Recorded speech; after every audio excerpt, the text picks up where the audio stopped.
to the mayor and her administration for bringing us this great and beautiful facility.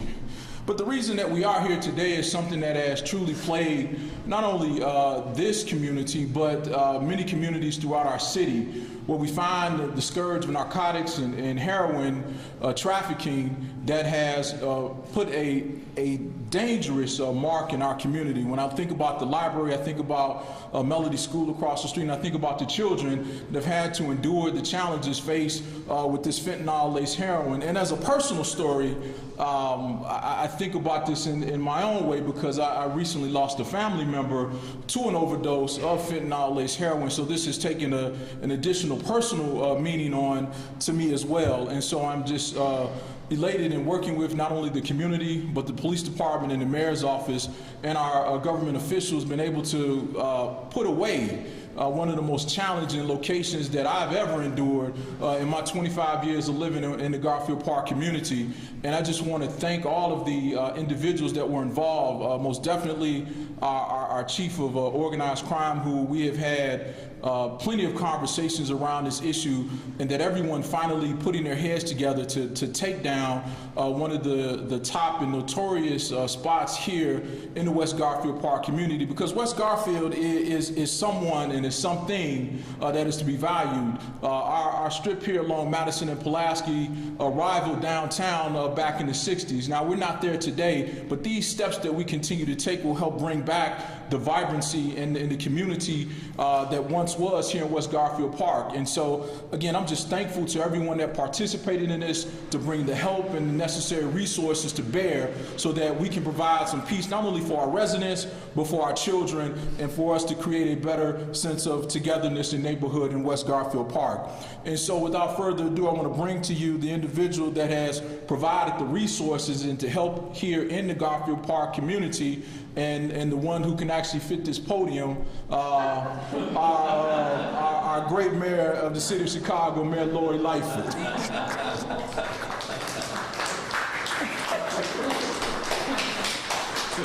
You made me laugh, Jason. I have to tell the story since he teed it up. I think it was our first summer, and we were celebrating some pedestrian safety enhancements here on the west side. And Alderman steps up and he's just like, what is this thing? How am I supposed to stand in front of this podium? So yes, this is my podium, sir. Good afternoon, everyone. It's always a pleasure to be on the west side. Last week, CPD conducted a takedown that led to the arrest of several members and associates of a street gang conspiring to distribute heroin and cocaine, 10 of whom are facing federal charges. The superintendent will go into more detail about that, but as a whole, this takedown is a result of a multi-year joint federal and local drug trafficking investigation. During the multi-year probe, 3 open-air drug markets in West Garfield Park were shut down by law enforcement, and numerous illegal guns were taken off of our streets. But importantly, we gave the streets back to the people who live there. Through CPD and collaboration with federal law enforcement, we are making lawful arrests that improve community safety, as evidenced through this particular takedown. But as I've said numerous times, we as a city have to take not just a whole of government approach to community safety, but truly a whole of city approach as well. That means we can't just arrest our way out of this problem. While we have to hold violent, dangerous people accountable, we have to make sure that public safety is something that involves the community, that the community is empowered. We can't rely just on violence reduction strategies, economic development, or social services alone. It takes everything, every tool in our toolkit to make sure that we're actually making meaningful progress on public safety. The complicated challenge of community safety requires, of course, holding violent, dangerous people accountable and working with the community to answer a simple but important question. What do you need to feel safe? Now that these individuals have been detained, we must step in to further support the community with positive resources to make it that much safer. We've got to step up and fill a void. Through the Community Safety Coordination Center, our CSCC, we are doing just that, and I'll explain more in a moment. The CSCC, as you may recall, is something that we launched last August, and it borrows pages from COVID. Mobilizes resources from multiple city departments who work together, literally physically in the same space, to increase safety and in the communities most impacted by violence. But importantly, follows the lead of community leaders and organizations who have been fighting this fight on the ground day in and day out for decades. And it takes a necessary, first of its kind, non-law enforcement approach to protecting our communities. Now, in the aftermath of last week's takedown, CPD contacted the CSCC for support. The CSCC then sprung into action and coordinated across multiple departments to support the needs of residents and others. And as Tamara Mahal will explain in more detail, the CSCC activated and is continuing to activate a number of resources and programs with city departments and agencies, as well as community organizations, to respond to the immediate impacts that flow from taking these dangerous individuals off the street. And again, being here to support the community. This takedown and the CSCC's response is a prime example of what we call our whole of city approach, and what that looks like. Not only do we need to ensure that we address the conditions that create the violence and hold people accountable, but we must also work with the community to build and maintain spaces for safety. And the maintenance of those spaces is critically important. It can't just be that the police department comes and does a takedown and sweeps people off the street, and then we leave the community to fend for itself. We need to make sure that when these things happen, there is a follow-up so that the community has the support that you all need to continue to build the peace block by block. But what we must do, as I said, is work with the community. It was important to me to be here today because since 2019, we, as a city government, have been laser focused on uplifting what we call the Pulaski Corridor, from Lake Street on the north to the expressway on the south. And time and again, residents here told us that people would come, they'd say what they'd say, but they never stayed. They never sustained the focus. We meant to change that around forever. So instead, for 2 years and counting, we have stayed, and we will continue to stay and work hand in hand with the community to make it what you want it to be. The work that we do here as a city is building on the legacy of community leadership and power here in West Garfield Park and other communities plagued by violence across our city. We've been working specifically in 15 separate neighborhoods that drive 50% of our violence.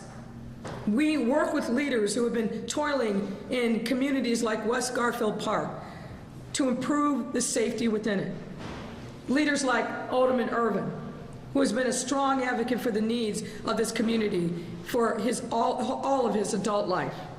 TJ Crawford, who leads a network of organizations known as the Garfield Park Right to Wellness Collaborative that has been focused on holistic Black cultural wellness.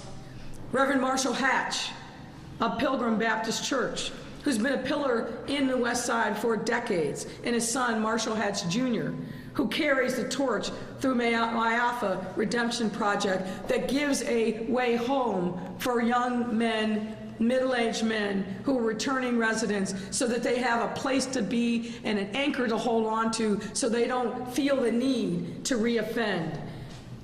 These leaders also include Eric Davis and his team at the base, our My Shy, My Future anchor organization, which has been bringing joy through sports to this community for years. I got to give a shout out to Principal Tiffany Tillman, who's made Melody Elementary a sanctuary in this community. Our park district leaders at the Golden Dome, who also run programs at the Garfield Park Community Plaza and roller rink. And of course, we've got to thank the community, parents, and community members like Dexter, who continues to make his voice heard and has consistently amplified the concerns of his neighbors and countless others. Ladies and gentlemen, these are people and organizations who stood up and said, this is not someone else's problem, this is our problem. We own this, and we are going to do everything we can through blood, sweat, and tears and collaboration to solve this problem ourselves. To be clear, community safety, everyone has a role to play. Every single person, every single one of us all across our city. Together, united as one, we can make, and we are making great impacts, like the one made by this takedown, which will have ripple effects for days and months to come. We are planting the seeds for peace. We need to continue to tend our crop. The steps we are taking now predate today, of course. It takes months and years to develop and execute a takedown like the one that happened last week. And that work will continue beyond tomorrow. I mentioned earlier, Tamara and Dr. Artie will go into detail more shortly, but massive takedowns like this are disruptive. In this community, disrupting the sale and distribution has had an immediate impact on the community. That impact requires us to keep mobilizing to address the increased needs of those addicted to drugs who come here in search of their next fix, and to work with the community to move into the spaces and gaps created by the removal and the disruption. We need to make sure that we continue to invest in this community, which is today $150 million investment that we've made to support young people across our city. Many of those dollars are ending up right here in this West Garfield Park community. One thing that I also want to address is this, particularly in light of the circumstances of this week and last night. We hear all the time from folks, our young people don't have enough to do. And I just have to say, I have to push back on that ever so slightly. Because every single day, all across our city, there are literally hundreds of activities for young people. The issue is making sure that those young people get connected up, that their parent or guardian or caring adult in their life know where to look, how to access the resources. That's why we launched earlier this week a new app that you can load on your phone. It's called My Shy My Future app. If you go to your app store, I see some folks taking out their phones and doing it right now, thank you. What you can see is, once you download it, you put in your name, you put in your interests, you put in your zip code, and you're going to immediately see hundreds of activities right here in West Garfield Park or wherever it is that you hope to go to. So young people can pursue their interests. Whether it's 3D printing, whether it's drumming, making beats, photography, dance, other kinds of arts and culture, there's no reason why our young people can't be connected to positive, productive activities, and more to come over the course of the summer. It's easy sometimes to forget that the vast majority of our young people are beautiful, are smart, and innovative. Nothing that's happened in this last week changes that truth. But we do have some young people who are clearly lost, who don't understand respect for themselves and don't understand respect for others, persons, and property. And we've got to hold them accountable and hope that we do, that those that want to come home, that want an off-ramp, that they're going to take advantage of that opportunity. So, folks, we've got to hold our young people just that much closer. We've got to show them positive behavior. We've got to show them what values look like. We've got to make sure that they understand that coming with values is accountability. But we can't lose sight of the fact that the vast majority of our young people are doing incredibly well, living great lives, fully supported, and are leading our city in magnificent ways. Let's not forget that. We see that happening every single time we come to Legler Library. We see it when we're across the street at Melody School. So let's not lose sight of that, even in our anger, frustration, and despair. And to the residents of Garfield Park, I want you to be clear, and I think you know this because I'm here quite frequently. We stand with you, we support you, and we want you to be able to live your best life, to have a vibrant, rich community that you do have, but to have that community without the fear of violence, without the fear and dysfunction that addiction brings to communities. So we've got to continue to roll up our sleeves and fight that fight. And I want you to know that we are on this journey with you every step of the way. So it's now my pleasure to ask Superintendent Brown to come to the podium and talk a little bit more about what happened and what we're going to be continuing to do. And before I yield the floor, though, let me say, I want to say to the exempt members that are here, the commanders, the captains, lieutenants, you are fighting this fight for West Side residents, and you're doing an incredible job. Yes. Area 4 is leading our city. The reductions that we've seen in shootings and homicides on your watch, the way that you are fighting every single day to keep this community safe, I want to commend you. We don't give you enough thanks, and we should, because I know the sacrifices that you make every single day. Know that that work, your work, is redounding to the benefit of this community. Keep fighting for them, and we'll keep fighting for you. Thank you, Superintendent.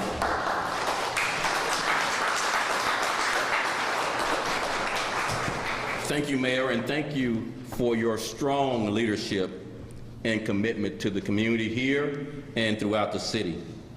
I also want to thank 28th Ward Alderman Jason Irvin for his partnership and recognize all of the others joining us here today. The Chicago Police Department is committed to making every neighborhood a safe place to live, work, and raise families. We recently announced key arrests in a major drug trafficking investigation not far from here. Operation American Hustle was a joint effort convened by the Chicago Police Department and federal partners more than a year ago to take down a local drug crew. We targeted open-air drug sales by gangs which drove violence and perpetuated fear in this community. For too long, residents living in this neighborhood were being held captive by gangs brandishing guns and peddling drugs, death, and despair. And the residents were tired. They were actually tired of being tired. The reason for this operation being successful was not only due to the officers who conducted the operation, but because of the community members who said enough is enough. They came to us with their concerns, and they worked alongside us as we worked on this operation for more than a year. Those residents had to see lines of people waiting to buy $10 bags of heroin laced with fentanyl under the watch of heavily armed guards meant to protect the narcotics trade.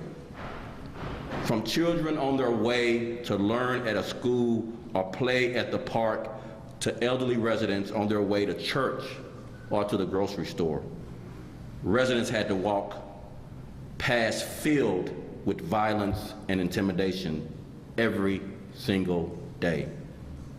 Our homes, our blocks, our neighborhoods should always be safe spaces. As part of this operation, we arrested more than 30 offenders, recovered more than 15 firearms and ammunition, over 250 rounds of ammunition, and took illegal drugs often laced with fentanyl, as has been mentioned, off the street. We also recovered several $100,000 in cash. Our takedown marked a new beginning for this neighborhood. But now, the real work begins. We are giving the residents back what was stolen from them. We are working to rebuild that sense of safety and security until every person on this block feels it. This isn't about just removing illegal narcotics activity from the block, but about how we sustain this progress. We have to put the resources in place to create a sustainable future and help our neighborhoods and residents thrive. That's why CPD is working along with the Community Safety Coordination Center, with Tamara Mahal as its leader, community organizations, and other local partners to provide comprehensive support services. Visibility, engagement, and collaboration is at the heart of our efforts to enhance public safety. And that's what you can expect from the Chicago Police Department on this block, in this community, and across this city. Now I'll welcome Tamara Mahal to the podium. Tamara.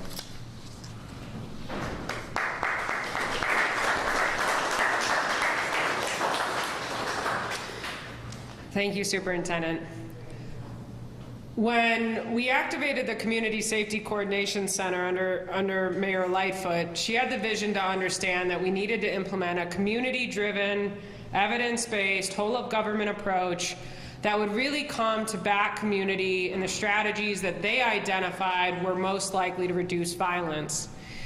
And in doing that, we knew that we were going to have to engage deeply to understand the long-term and sustainable investments that would be needed to address the root causes of violence, but that we would also need to be positioned to rapidly respond when new and evolving issues or concerns came up to ensure that our city departments and agencies could work together to address communities' needs.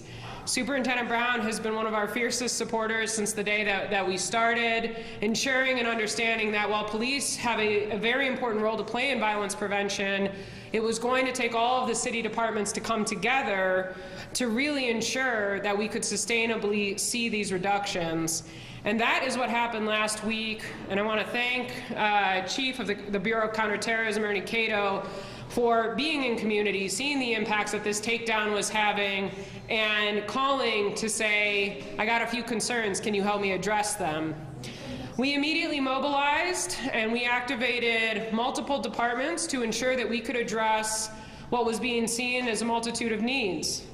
We activated and worked with the Chicago Department of Public Health and their community partners to make sure that we could get mobile substance use disorder treatment out for those that were arriving but could not get, for lack of a better term, their fix. When concerns were raised about seniors living in the area, we activated the Department of Family and Support Services, who sent direct representatives out and went door to door to speak with seniors and see if they had needs that we needed to address. We cleaned up the area with the Department of Streets and Sanitation. We got the Department of Buildings out to look at a few buildings that were of concern. And we worked with our partners, the Institute of Nonviolence, who are already out on these streets every single day, keeping this community safe, to make sure that we were aligned on where we needed additional street presence. Importantly, though, we also activated and worked with Talay Thompson, who is the embedded community engagement manager for West Garfield Park. The West Garfield Park community has an actual embedded community member working in the Community Safety Coordination Center, like several of our communities, to ensure that we better understand the needs of the community and can activate when necessary. And he went out and he engaged and he said, this is where we can activate, work with not just libraries and schools, but what we're hearing down on the ground, so that we can work to continue to keep this area safe. And so we started switching events and programming and pulling support behind it to make sure that over the weekend we had positive interactions and activities taking place in this community. I want to say that this was one of our rapid responses, but we are here. We are deeply working with the West Garfield Park community and other communities, not just in Area 4, but as the mayor mentioned, across our 15 priority communities, and that this is the type of work and collaboration that we need to make sure that the city is well positioned to do our job, which is to serve you, the community. I want to now pass it to Dr. Arwady to provide some more details and examples of how the Chicago Department of Public Health rapidly activated to be able to support the community as well. Thank you.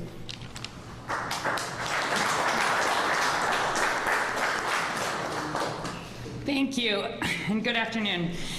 You're used to seeing me talk a lot about COVID, but one of the really good things that has come from COVID is that the Chicago Department of Public Health, under Mayor Lightfoot, has had a lot more resources to work on behavioral health interventions, get mental health resources to more people, build violence prevention work, and importantly for today, invest in substance use prevention and treatment.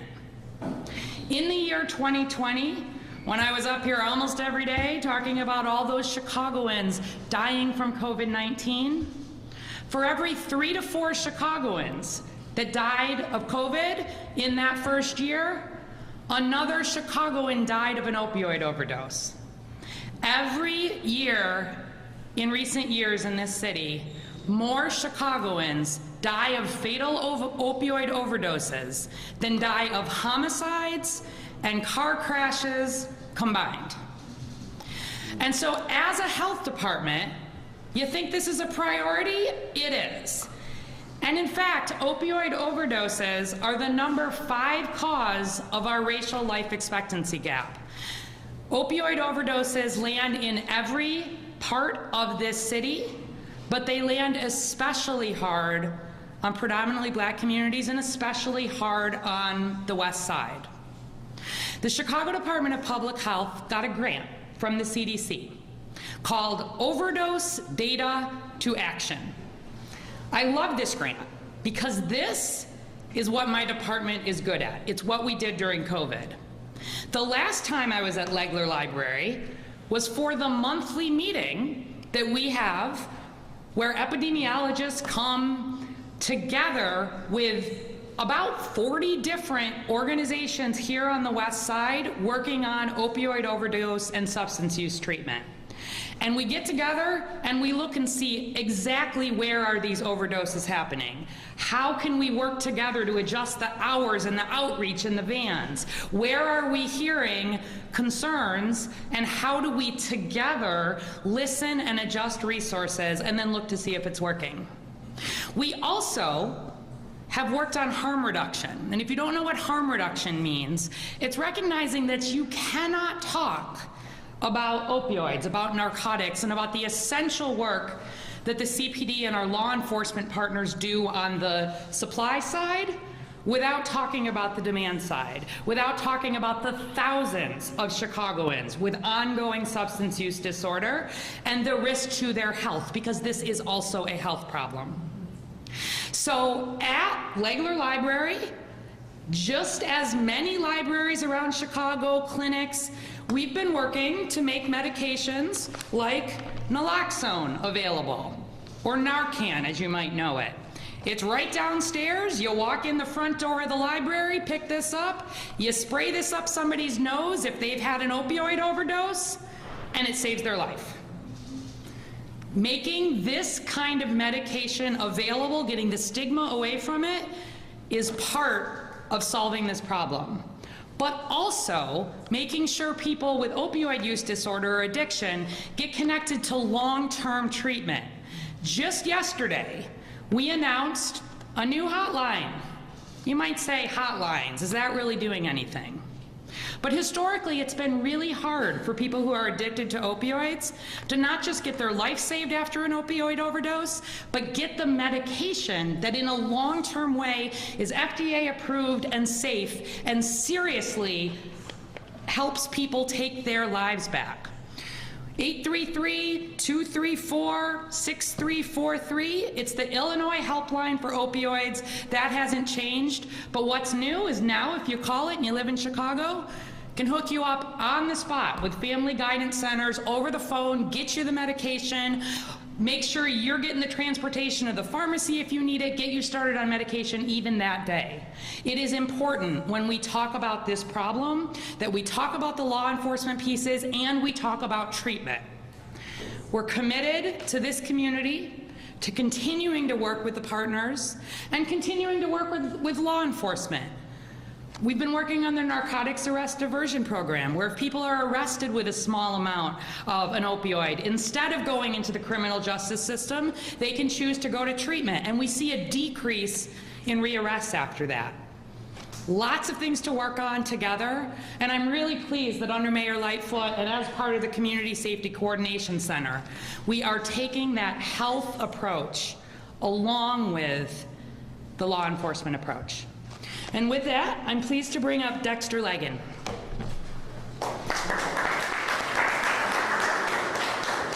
Good afternoon. My name is Dexter Leggins. I'm a resident here in West Garfield Park. I'm just here to tell you that under Mayor Lightfoot and my principal, Tiffany Tillman, Alderman Irving, Kofi Power Pack, that's who I belong to, that's my group. We're parents to fight with parents. So we've been doing outreach in the community, giving out information as far as Chicago Early Learning, vaccine, lighting, gas, any type of information that we can give out to help the community strive.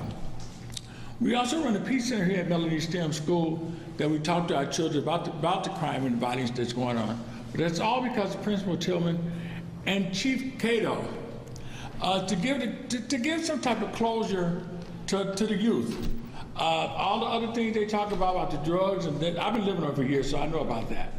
But my main concern is about getting my children, my kids, my youth back in order, back down the right track. Well, they're not on the wrong track. It's just the things they have to go to get to the track. So that's about all I have to say. I mean, I'm not a politician. I'm not running for anything. I'm not the mayor's assistant. I'm just a community person in the community. And I think I asked the mayor, I asked her about a year ago, she came to the Melody STEM School, she said, what do you want? I said, we want resources. She said, you have them. I said, show me. And she did it. So that's all I got to say.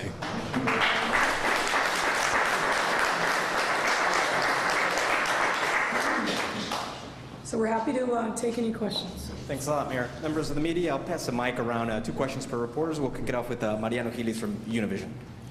Hello, Mayor. There are a lot of parents that are really worried about this situation in downtown. A lot of them are asking, I mean, with more police presence, should they have the talk with their kids if they are Black or Latino, given the situations in the past and the maybe awful relationship between some youth and the Chicago Police Department?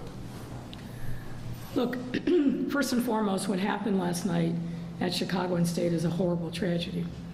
2 young people lost their lives for no good reason. You know, look, teenagers have been fussing and fighting probably since the beginning of time. The difference now is too many of them have guns. Right. And that's exactly what happened last night. The investigation is still going on. We don't know the specifics, but the broad outlines are exactly that. So what I would say is a couple things. And I say this not just as a mayor, but as a parent myself. When I was a kid, my parents always knew where I was. They always did. And I knew they knew that. And I knew they knew that who I was with. And that if I acted out, there was going to be consequences when I got home. And what we saw last Saturday night, and unfortunately I'm fairly certain when all the dust is cleared about last night, what we're going to find is kids who were just out on the street with no adult supervision. Maybe somebody knew where they were, maybe they didn't, but that is the thing that has got to stop. We see too many young people coming downtown, going to other neighborhoods with no one knowing who they are, no adult supervision, and then you add a gun to the mix. I've said this now multiple times this week, and I will say it again. There are many young people that I've sat with who tell me that they feel like they need a gun to feel safe. Frankly, that's a horrible indictment on our failings as adults.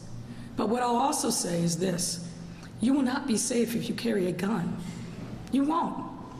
Because you have a ticking time bomb in your hand, in your purse, in your pocket. And if you carry a gun, invariably something tragic is going to happen. To you, we see a lot of young people who shoot themselves accidentally because they don't know how to carry a firearm properly and it's not in a holster. But also what we see over time is young people shooting each other without any regard for the consequences. I think about the young man who shot last night, who's now in custody, whose life has now taken on a completely different trajectory because in a moment of foolishness and haste, he settled a verbal altercation with a firearm. So what I will say is, parents, you gotta know where your kids are. This is your responsibility first and foremost. Now we're gonna do our part, but parents, guardians, and the caring adults in these children's lives, they must absolutely step up. We will never solve this problem without that first line of defense. We won't. So we've got to make sure that we are continuing to talk, continue to educate, and make sure that we are holding the parents accountable as well. Be accountable for your children. Be accountable to our city to make sure that your children are doing what needs to be done, which is to be respectful, to value and respect themselves, and to respect other people's persons, property, and lives. We can't say that enough. And then what we've got to do is continue to work with CPS, the other school districts in the city, parent associations, to get the guns out of these children's hands. And then, of course, what we also must do is lean into law enforcement here locally and with our federal partners. And we've got to do everything we can to stop the flow of guns into the city. That is literally what is killing us. Too many illegal guns readily accessible now to children. Mayor, on the other hand, I've heard that Governor Pritzker hasn't called you to ask you about this incident. Can you confirm if that hasn't happened, and can you elaborate on the disconnect? Well, look, I think the most important thing is for us to focus on what we're doing. The investigation needs to continue, and we need to keep focusing on making sure that we're taking care of our business here in Chicago. I'm confident I will hear from the governor. Chris Coffey, NBC. Hi, Mayor. Earlier today, Superintendent Brown mentioned the importance of the fixed posts and the roving posts. Do you have any other messages for the residents and the people who work downtown who might be feeling very uneasy right about now? Well, we're looking at a number of different things. I think the fixed posts are critically important. As I understand it, there were some roving posts, and the officers were very close last night, which is how they were able to apprehend the shooter so quickly. But we've got to have, and my direction to the superintendent is, we've got to have a fixed post at that corner, Chicago and State, and we've got to have a fixed post inside of that CTA red line. Because what we're seeing is, when something happens on the street, they run into the subway. And either, I want these young people, if they're coming downtown, I want them to be safe, I want them to enjoy themselves, but I want them to also see very visible police presence. That's important, and that will have a deterrent effect. Regardless of whether you live downtown, whether you're a visitor, whether you're a commuter, everybody has a right to feel safe throughout our city, and downtown is no different. So we're going to be continuing to engage with residents there, business owners, I should say, to talk about other things that we can do to help that community answer the question that I posed before: what do you need to feel safe? But first and foremost, police present, visible police present, has to be at the top of the list. Thank you, Mayor. One more question for my colleague, Charlie. Are you disappointed that the council postponed the casino vote until next week?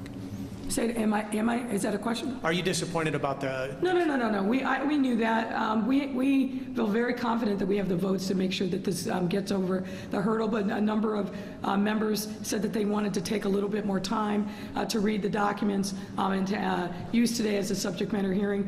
We have to make sure that they're comfortable. that they've got all the information they need. This is a very big decision that the City Council, all 50 of them have to make, and we want to make sure that we're responsive to what they've said, which is, can you give us a little more time over the weekend so we can read the document and use today as an opportunity to ask more questions. We've done countless engagements. We've done a lot of briefings, again, yet this week, to make sure that we explain what the documents were, the content, and then obviously to be ready and available to answer any questions. So I think it's a good thing that the council has this additional opportunity, but I'm anxious, obviously, to get a vote, and here's why. As you know, the casino revenues are going to shore up our police and fire pensions. The City Council vote is not the end of the journey. It's an important milestone, to be sure, but it's not the end of the journey. We still have to present this to the Plan Commission and get through some other regulatory hoops here in the city, and then it will go to the Illinois Gaming Board. So I'm anxious to get a temporary casino up and running as quickly as we possibly can so the revenues start to flow to our city. This is mission critical for us, and as we're planning for our FY23 budget, to know what our revenue streams are going to be, so we don't have to go to the taxpayers, if at all possible, to say we need more from you. So we know that the temporary casino will be up and running in '23. That's going to save tax dollars for the taxpayers of the city. So there is a sense of urgency around this. Thanks, Mayor. Chris Ty, CBS. Mayor, question for you about the McDonald's that's operating there at Chicago and State, where this happened last night or just outside of it. It was open for business this morning, and I'm not so sure if you're familiar with this, but the store was open, and then this midday it closed because they had a sign up that said there was electrical, dangerous, and hazardous reasons, and they closed the franchise. What can you tell us about the TikTok of what's happening there? Well, the buildings department will be putting out more substantive information, but as you would expect, the buildings department, along with BACP, the Business Affairs and Consumer Protection, went in earlier today to meet with the franchisee, to talk with them and the employees who were there, but also to look for whether or not the building was up to code. You're not going to send the building department in. As I understand it, they found some pretty serious electrical issues that have to be fixed, and some other issues along the way. So this is very standard fare. They put a close order on. That McDonald's will have to come back into compliance before it can reopen.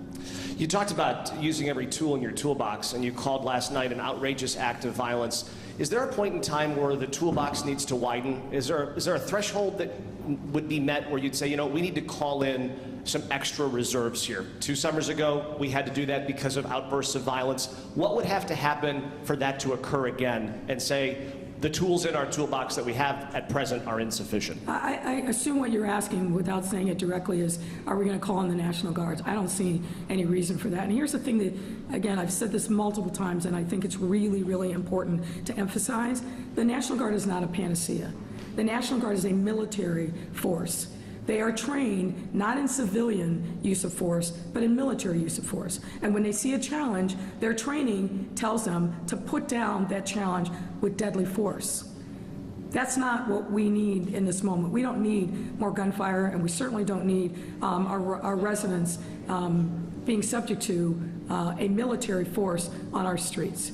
Obviously, we work hand in glove with the state police. We work hand in glove with the sheriff's police. If we need additional resources for them, for example, the sheriff's police is our constant partner here on the west side. What we need to do is make sure that we are addressing what we're seeing is this uptick in juveniles who have guns. That is the nub of the problem. And so we've got to continue to work with CPS, with the other school systems in the city to get the word out to these kids that they are simply not safer by carrying a gun.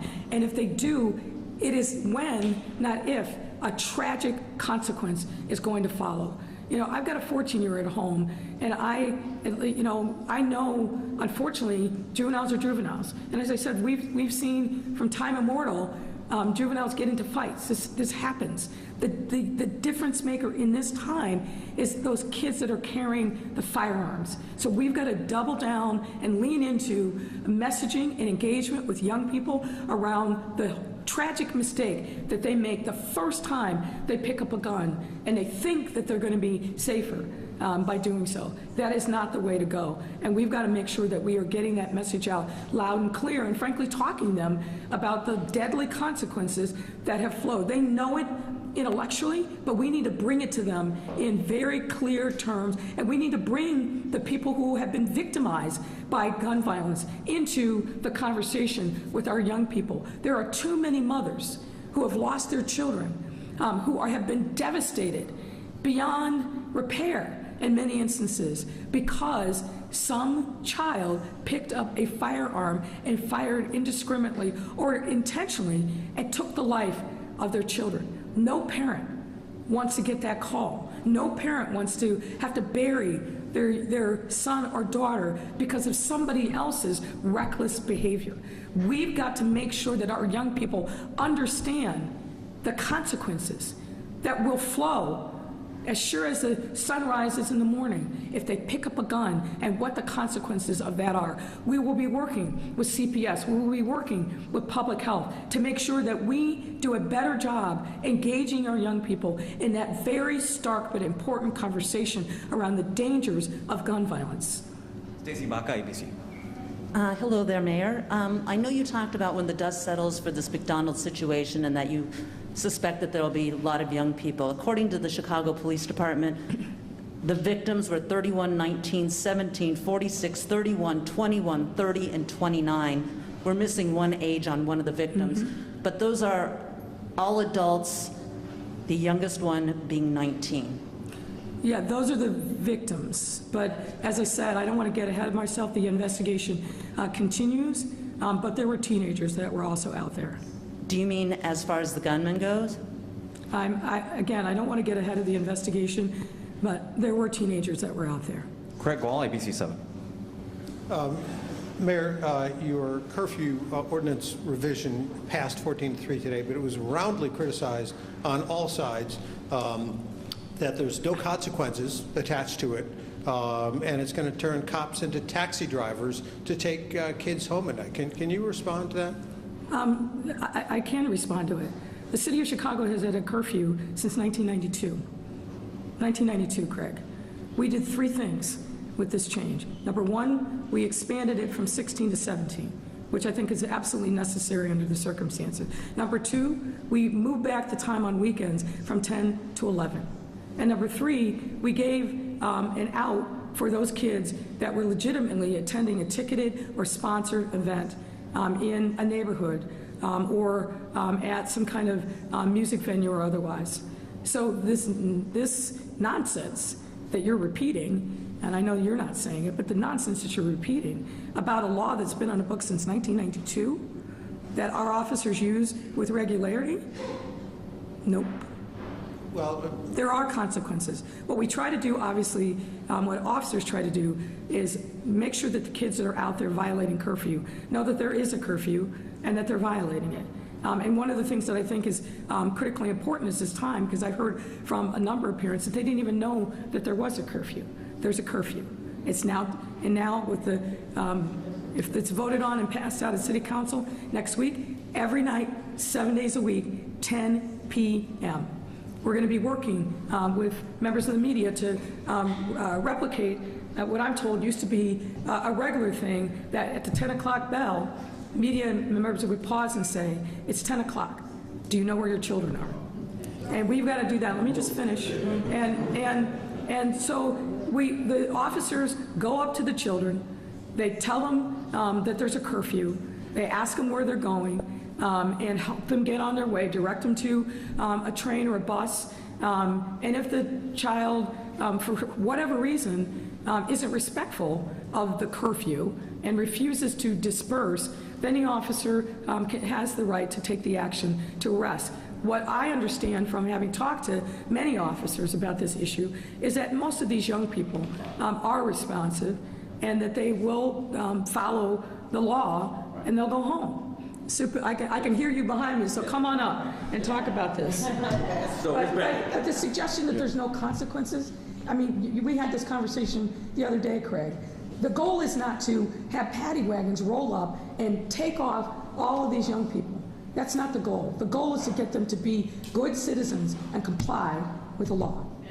Yeah, there's been quite a bit of focus, just to piggyback on what the mayor says, on the low numbers of curfews, arrests that we've made. But the point is, most young people comply when they're interacting with a police officer past curfew. They call their mom, they come pick up, or they get on the CTA and take a ride home.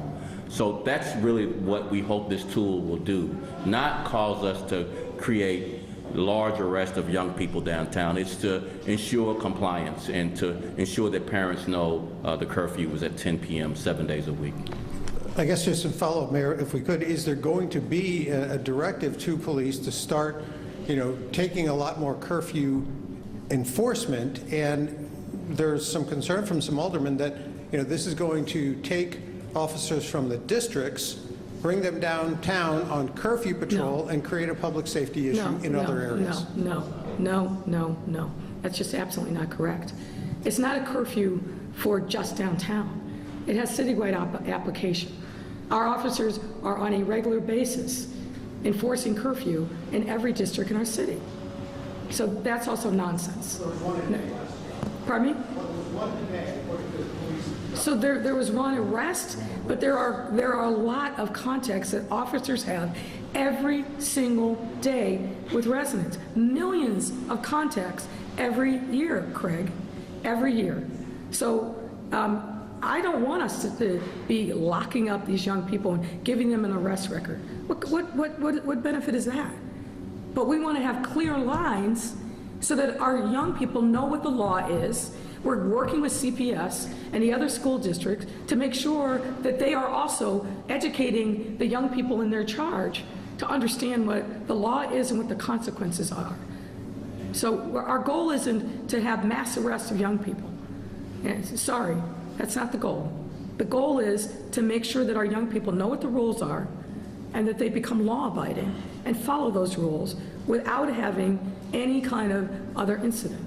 And that happens every single day. I'm looking at the officers who are standing behind me, and they're all nodding their head yes, because they know it. They're out there on the street, all across our city, every single day. This is not something new, but this is giving us a bright line to use in the event that we need to be aggressive in enforcing it. My hope is that they'll continue to do what they've done, which is how they're trained to educate, ask for dispersal, and as I said, and you heard from the superintendent, the vast majority of young people comply. Brian, The Voice. Good afternoon, Your Honor. We've recently gotten reports of at least 3 shootings from other states at graduation ceremonies, and this is now a time for celebrations at people's homes, from celebrations and proms. And it's the start of the city's festival season. For safety's sake, what recommendations do you have for people celebrating at home in their own neighborhoods to remain safe? Don't carry a damn gun to a celebration. It's pretty straightforward. Don't carry a gun. You're going with friends and family to celebrate an accomplishment? What do you need a gun for? Don't pick up one. It's real straightforward. Don't do it. Not at private parties, not at public parties, not anywhere do you need to take a gun to a gathering or celebration. When we host, for example, large-scale events, as we'll do many over the course of Memorial Day weekend, we plan months in advance to make sure that there's security. I just attended a briefing and a tabletop exercise the other day in preparation for Memorial Day. We had 50 people in the room, as there has been for weeks and weeks and weeks. But there's no reason for people to take a gun to something that's supposed to be a festive occasion. It's not necessary, and as I've said now many, many times, and I will continue to say, it will lead to tragedy. It's not when, it's not if, it's when. Thanks a lot, Mayor. That's a wrap, everyone. Yeah.